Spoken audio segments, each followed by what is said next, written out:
Fala galera, eu espero que vocês estejam bem. Eu sou o Dinei Siqueira e esse é o canal Pacto Alviverde. Canal para falar de futebol de maneira alegre, divertida e descontraída como o futebol deve ser. E bora, hoje terça-feira, primeiro videozão da manhã. Ontem teve despedida do Marcos Rocha. O Marcos Rocha, que foi um exímio lateral direito. Cara, dos últimos 5, 6 anos aí, ele e o Mike foram os dois melhores laterais direitos do Brasil, hein? Uma pena não terem sido aproveitados na seleção brasileira, porque foram muito bem, são bons jogadores, né? O Mike agora indo para o Santos, coitado, vai sofrer lá. Espero que o Marcos Rocha no Grêmio tenha mais sucesso, menos contra a gente, mas que tenha muito sucesso, que se dedique lá e é um excelente profissional. Cara, ontem chorou muito da despedida, são 7 anos, 12 títulos. É uma história, 342 jogos, se eu não me engano, é uma história muito grande, muito linda no Palmeiras. Daqui a um tempo a gente vai sentir falta disso com certeza. Mas hoje a gente tem dois grandes laterais também, Giai e Kelvin, para fazer parte do nosso elenco. Marcos Rocha estava como o Mike, né, também chegou ao final do ciclo, é isso. Cara, todo sucesso do mundo, Marcos Rocha, vai lá. Pré-convocação do Flaco Lopes pela seleção argentina. Muito bom isso pra gente, hein? Nosso querido Flaquito, que é o nosso argentino sem sangue argentino. Não, tá melhorando, hein? Tá ficando mais brigador. Cara, ele deu uma inchada, uma crescida, isso vai fazer bem pra ele. Isso é muito bom pra gente, né? Porque a comissão técnica da seleção da Argentina, a seleção da Argentina que, pra nossa tristeza, é uma das melhores do mundo, eu acho que tá no top 3 ali entre Argentina, França e Espanha, tá? A gente tem aí Inglaterra, né, Alemanha não, mas a Inglaterra e Portugal também brigando entre as 5, mas acho que a Argentina, Espanha e a França com certeza são as 3 melhores seleções do mundo. O Palmeiras ganha de todo mundo, mas o Brasil tá entre as 12. Difícil.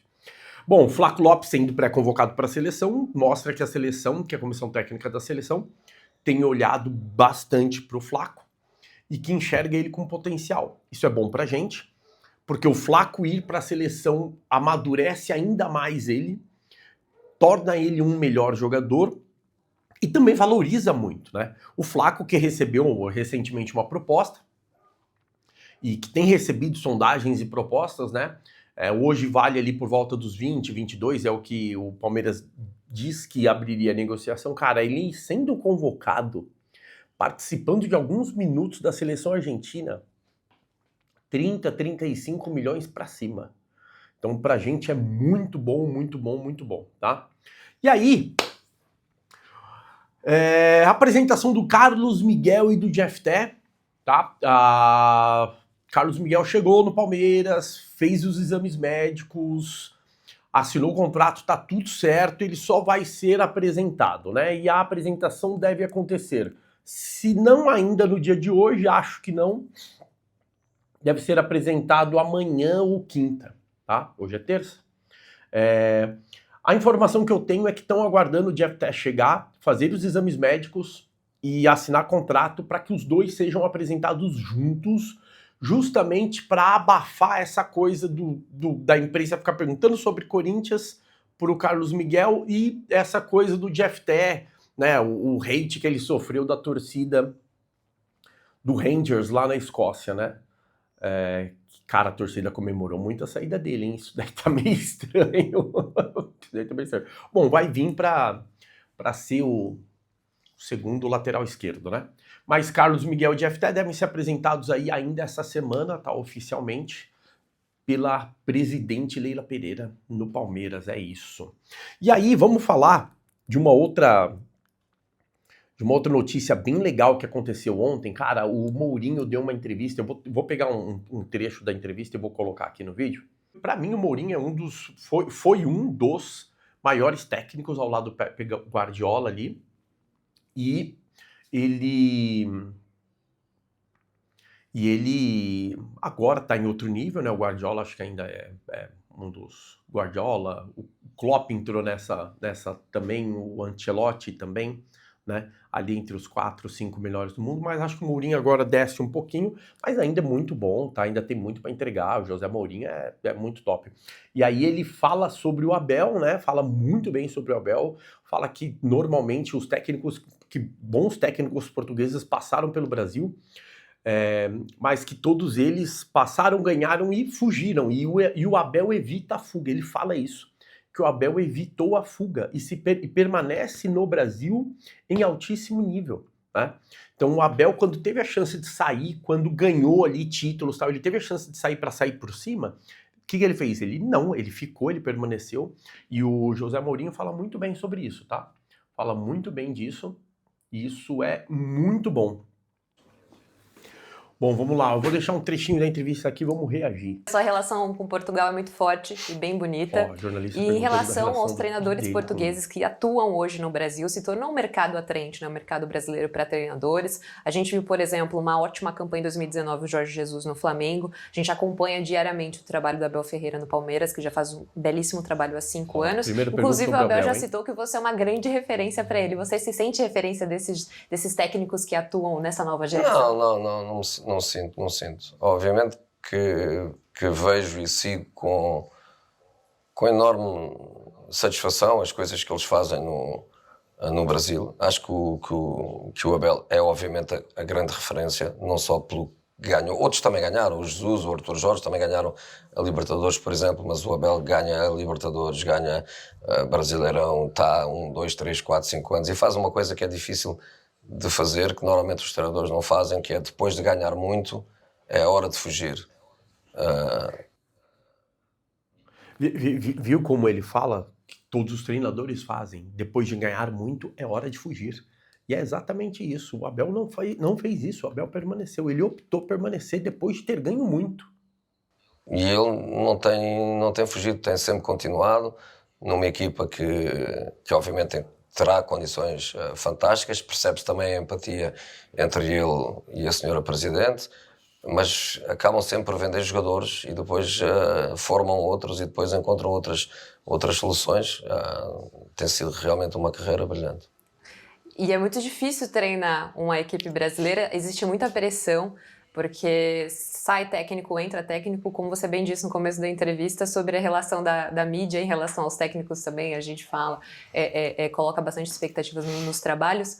Você treinaria uma equipe brasileira? Eu treinaria, mas levaria poucas malas, porque aquilo pode durar só um mês. Olha que legal. E a repórter pergunta para ele... Cara, olha a visão que o técnico estrangeiro tem do futebol brasileiro. Ela pergunta, você treinaria uma equipe brasileira? Ele treinaria, mas levaria poucas malas, porque eu duraria só um mês.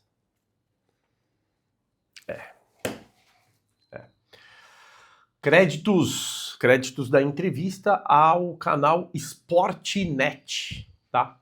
Canal Sportnet, não sei se é um canal... Vamos ver? Não sei se é um Sportnet Brasil, no centro do jogo. Eu vou deixar o link do canal na descrição, tá? Acho importante. Mas é isso, olha, então ele elogia muito o Abel, né? Porque o Abel ganhou e permaneceu, porque normalmente, né, o que o técnico faz é ganhar e fugir. O Abel ganhou e permaneceu. E ele disse que se ele viesse pro Brasil, ele ia trazer poucas malas, porque ia durar um mês. É verdade. Ele é bom, mas aqui no Brasil é assim, ó. Ganhamos hoje, melhor técnico do mundo, empatou. Ih, tá ruim. É assim, aqui é assim. É isso. Galera, ó, inciso, notícia quente, bombástica aí, ó. Notícia quente, mercado da bola, o inciso, tá? Algumas informações desencontradas, muitos estão dizendo, a mídia alternativa, né, já está dizendo que o Enciso recusou a proposta do Palmeiras, que ele não quer, que ele quer permanecer lá na Europa, tá? Agora pela manhã eu tentei apurar essa informação e a notícia que eu tenho, a informação que eu tenho é de que isso não procede, de que o Enciso já acertou, inclusive, bases salariais com o Palmeiras e que o Palmeiras agora negocia com o Brighton já em situações avançadas, discutindo detalhes de contrato, forma de pagamento, tudo isso certinho, tá? Então a informação que eu tenho é que a negociação ainda tá rolando e que o Enciso deu ok pro Palmeiras e que, ok, tem gente já falando que o Enciso deu para trás, que ele roeu a corda, que ele quer ficar na Europa. Por enquanto não é essa informação que eu tenho. Pode ser que daqui a 5 minutos você esteja assistindo esse vídeo, desligue no próximo vídeo, já dê lá a certeza absoluta, pum, o Enciso não quer mais. Eu acho que não, tá? A informação que eu tenho é de que a negociação tá rolando. Que ainda tá rolando, que o Enciso já acertou, inclusive, bases salariais com o Palmeiras, tem interesse em vir sim, viria numa boa. E o Brighton tá negociando com o Palmeiras a questão dos direitos lá, quer ficar com 20% a 25% do atleta, e o Palmeiras quer tentar pegar uma fatia maior. É isso, beleza? Galera, à tarde a gente vem falar aí da nova camisa do Palmeiras. Nova camisa do Palmeiras, vai ter nova camisa do Palmeiras e, cara, tomara que seja do que eu tô pensando. Se for, vai ser linda, tá? Nova camisa do Palmeiras e vamos falar um pouquinho do jogo Botafogo e Palmeiras, porque é inacreditável o choro da imprensa. Meu Deus, meu Deus! Bora, é isso aí, galera. Ó, deixa seu like, deixa o seu like, se inscreve no canal, deixa um comentário, vem trocar ideia com a gente, ajuda a gente a crescer, a se desenvolver, né? A cada curtida que você dá no vídeo, esse vídeo o YouTube entrega para mais 8, 9, 10 pessoas e assim a gente cresce e vai ganhando espaço na mídia alternativa do Palmeiras, beleza? Valeu, galera, tamo junto, até mais!